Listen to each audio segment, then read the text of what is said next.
네, 정보통신 기사 기출문제 보겠습니다. 좀 더 많은 자료를 원하시는 분은 그냥 카페에 오시면 체계적으로 자료가 네, 정리되어 안녕하세요. 저번 있습니다. 시간에 이어서 정보통신 기사 2차 서머리 하겠습니다. 기저대역 통신 또는 베이스밴드, 기저대역 전송 또는 베이스밴드 전송이라고 하고요. 기저대역 전송은 방송 파일 실어서 전송하지 않고 직접 전송하는 방식으로 주파수를 변경하지 않고 기저대역 신호를 사용하여 그대로 전송하는 걸로 이 아래 그림이 있죠. 기저대역과 이제 브로드밴드, 베이스밴드와 브로드밴드에 대한 그 차이를 그림으로 해놨는데요.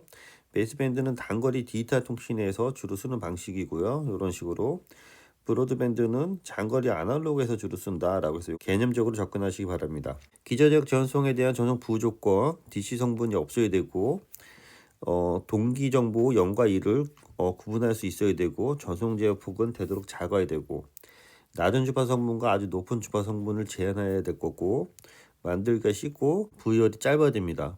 전송부 형태에 대한 제한이 없고 잡음이 강하고 타이밍 정보가 포함되고 전송 대역폭에 대한 전송 압축이 돼야 되고 전송 중 에러 검출 및 정정이 용이하고 전송부 코딩 효율이 양호하고 누아나 IS 왜곡 등이 가능해야 되는데 대부분 디지털 신호에 기반으로 해서 정리하시기 바랍니다. 그래서 베이스밴드 방식과 이제 브로드밴드 방식에 대해서 정리했는데요. 베이스밴드는 주로 구내 내에서 사용하는 거고 디지털된 정보를 데이터에 변조 없이 그대로 전송하는 방법이고 주로 라인 코딩인 AMI 맨체스터 코딩 방식에서 주로 사용합니다. 주요 특징은 데이터를 변조하지 않고 그대로 전송하고 하나의 라인에 하나의 주파수 실어서 보내는 방식이 되겠습니다. 그래서 하이퍼 듀플렉스 통신 방식에서는 양방의 통신이 가능하고 동시 전송은 불가능한 부분이 되겠죠. 버스에 대한 위상이 요구하고 고속 전송 시 신호 감퇴가 되고 거리에 대한 제약이 있습니다. 그래서 요 위에 같은 조건이 이루어지는 거고요. 브로드밴드 방식은 디지털된 신호들 반송파인 캐리어에 실어서 주파수나 진폭 위상 등을 변화시켜서 전송하는 방식이고 주로 아날로그 통신에서 사용하고 케이블 TV나 DSL 등에서도 주로 활용되고 있습니다. 그래서 아날로그 전송 또는 풀듀플렉스로 이해하시고 해서 양방의 통신이 가능한 거고요. 버스 및 트릭을 주고 구현이 복잡하고 설치 및 유지 보수가 상대적으로 복잡합니다. 브로드밴드 방식은 주로 이제 아날로그 개념으로 이해하시고요. 상호 양방향 통신이 가능한 부분으로 이해하시면 되겠습니다. 약간 이론적인 것과 좀 섞여 있기 때문에 좀 헷갈릴 수 있을 것 같습니다.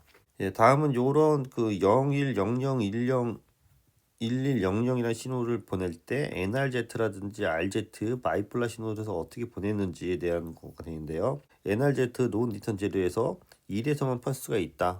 보시면 1에서는 펄스가 있고 0에서는 펄스가 없고 1에서 펄스가 있는 이런 신호를 NRZ 신호라고 보면 되고요.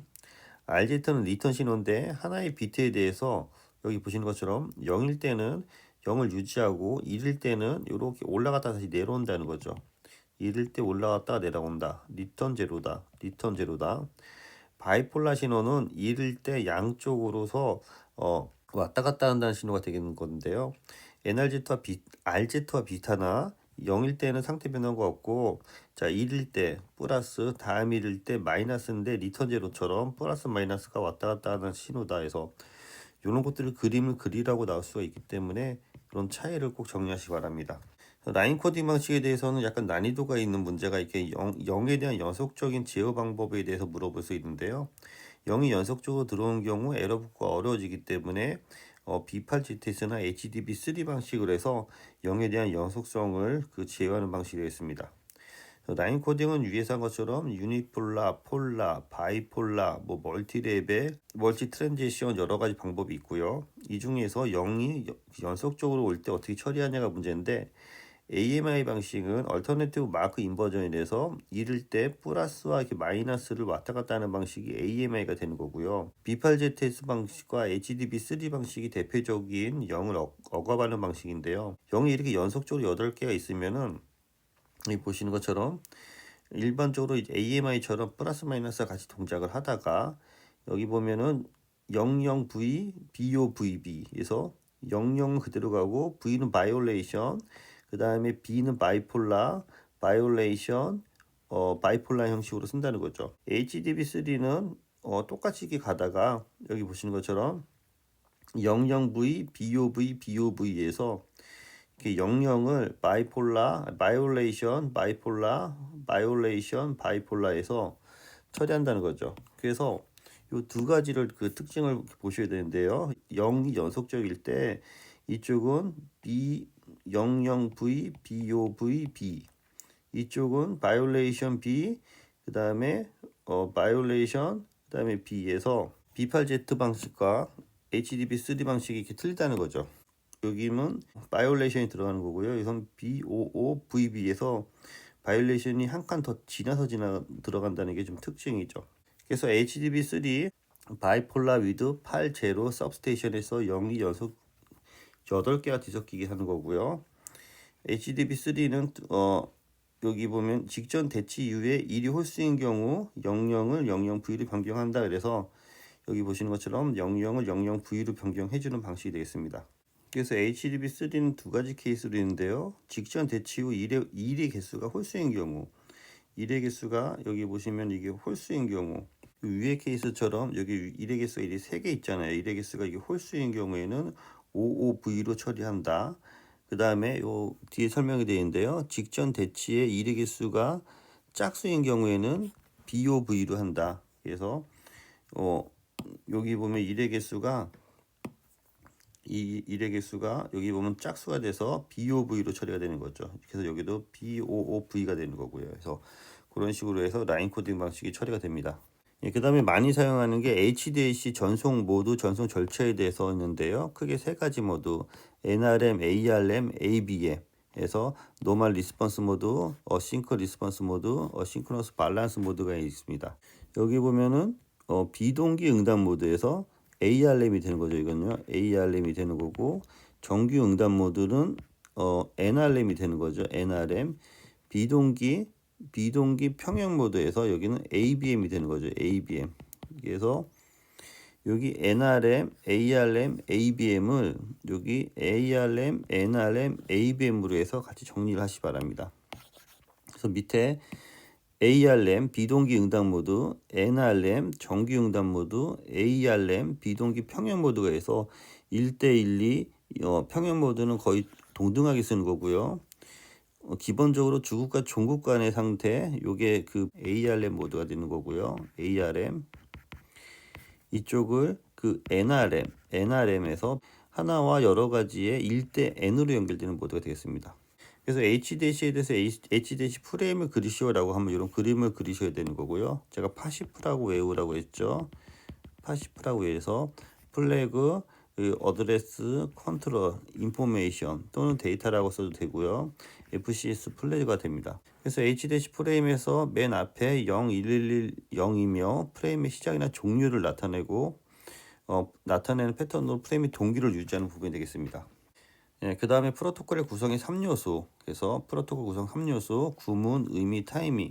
그래서 송수신 측 간의 네트워크에서 사전에 약속된 규약이나 구범을 의미합니다. 구문, 데이터의 형식이나 부호화 등을 규정하고, 의미, 오류 제어나 전송 제어, 타이밍, 속도 조정, 데이터 순서 제어 등의 규정이 되겠습니다. 그래서 프로토콜은 데이터의 통신에서 신뢰성 있고 효율적이고 안정적인 정보를 주고받기 위해서 정보의 송신 측과 수신 측 또는 네트워크에서 사전에 약속된 규약이나 규범이라고 할 수 있겠습니다. 프로토콜의 주요 기능을 쓰시오라고도 나올 수가 있고요. 주소 설정, 발생지, 목적지 등의 주소를 표시하여 데이터를 정확하게 전달하는 게 이제 프로토콜인데요. 프로토콜의 주요 기능은 여기 보면 프레임의 프로그멘테이션과 리어셈블링, 프로그램의 인캡슐레이션 또는 디캡슐레이션이 되고요. 연결 제어, 흐름 제어, 오류 제어, 동기 제어, 순서 결정, 주소 지정, 멀티플렉싱 등에 대해서 프로토콜의 주요 기능이 되겠습니다. 그래서 이런 것들을 정리해서 쓸 수 있게 연습하시고요. 네트워크 장비와 인터 네트워크 장비가 있는데요. 2개 이상의 네트워크 서로 연결하는 거를 이제 네트워킹이라고 하고요. 물리적인 망뿐만 아니라 논리적으로 망을 연결하기 위한 그 기술을 인터 네트워킹이라고 합니다. 그래서 요 밑에는 그 그림은 여기 보면 맥레이에 들어가 있는 이제 브리지를 표현하기 위해서 이제 그림을 그린 거고요. 이와 같은 그 필요성은 상호 접속과 거리를 극복하는 거다. 리피터는 주로 물리 계층에 쓰이는 거고요. 브리지는 물리 계층과 지금 맥이라든지 데이터 링크 계층에서 쓰는 게 이제 브리지가 되는 거고요. 라우터는 네트워크 계층, 게이트웨이는 여기서는 프로토콜 간의 변환에서 모든 계층으로 봤습니다. 그래서 계층별 분류를 보면은 L2는 데이터 링크 계층에서 맥 주소 기반의 프레임을 처리하고요. L3는 네트워크 계층에서 IP 주소 기반의 처리, L4는 세션 기반 세그멘트에서 세션은 어떻게 보면은 이제 세션 레이어랑 그 겹칠 수가 있는데요. 여기서 얘기하는 트랜스퍼 계층에 있는 세션 기반의 세그멘트 이해해 주시고요. L3에서는 어플리케이션 기반의 콘텐츠 기반의 분석과 처리가 되겠습니다. 주요 기능은 참조해서 이해해 주시기 바랍니다. 이렇게 해서 게이트웨이를 이제 따로 정리했는데요. 게이트웨이, 특성이 서로 다른 데이터의 네트워크를 서로 연결시켜주는 장치로서 프로토콜 변환을 한다.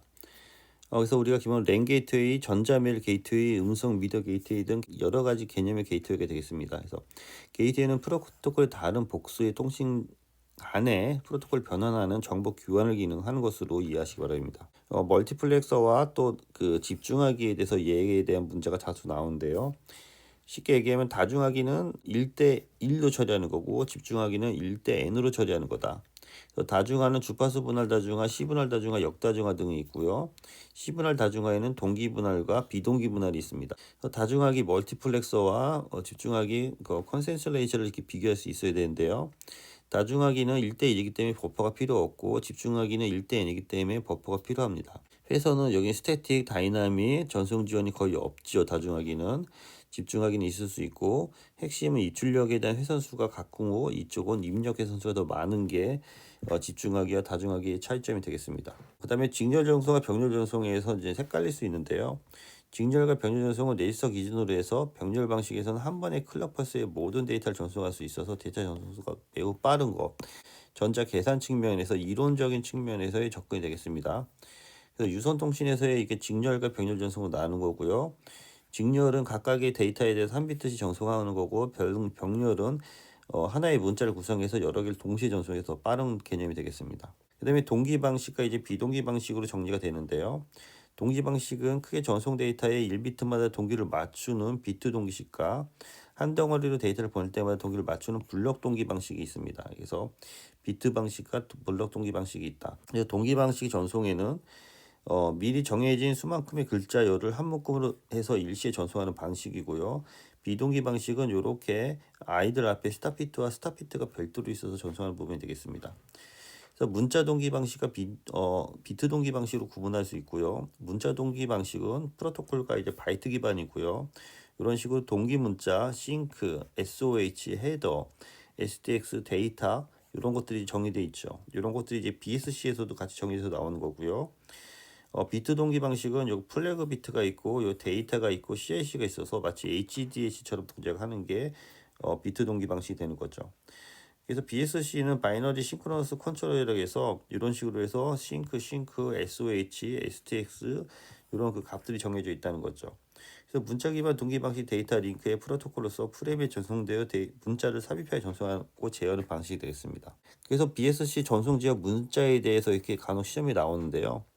SOH 스타트 오브 헤딩, STX 스타트 오브 텍스트, ETX 엔드 오브 텍스트, ETB 엔드 오브 트랜스미션 블록, EOT 엔드 오브 트랜스미션, EQX에서 인콰이어, DLL에서 데이터 링크 디스케이션, 싱크, 아크, 나크 등에서 꼭 정리해 두시기 바랍니다. 이번 시간은 여기까지 하겠습니다. 이상입니다. 수고했습니다.